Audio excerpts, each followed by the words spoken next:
विदयपुर सेवा समवाय समिति रे चाषी अभियोग होईची।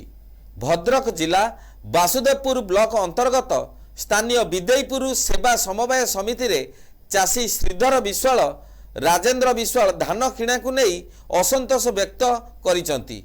तांको धान को उपयुक्त मानर नुहे बोली कुआ जाइथिबा अभियोग करिसंती।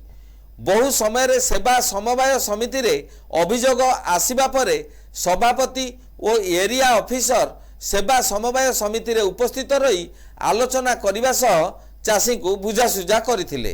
राजेंद्र कुमार विश्वाल विदयपुर समिति समवाय जन चाषी शुक्रवार दिन कृषि मंत्री आसते भद्रक जो बैठक थिला से बैठक रे भी मैं जानी जे समय भद्रक जिले में समस्त चाषी 7% कटिंग छटिंग ध्यान देवे अर्थात खाली कथार रहीगला काम परिणत है ना।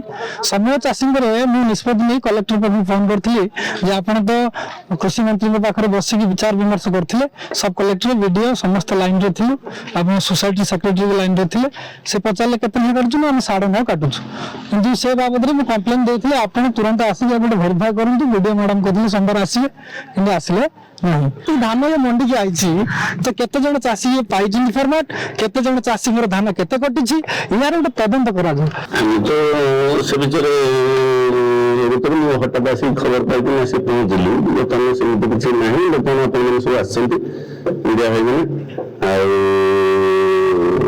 से विषय में अवगत नुहे कि गतकाली अवगत हिसाब से आमर धान गोटे कलेक्टर को सीएस और एमआई वीडियो माध्यम ऑब्जेक्शन आसला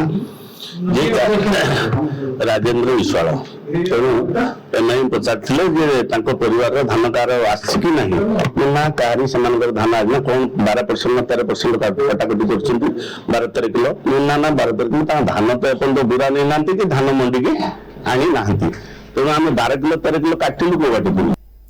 भद्रकरू आनंद प्रसाद राउत को रिपोर्ट NTV।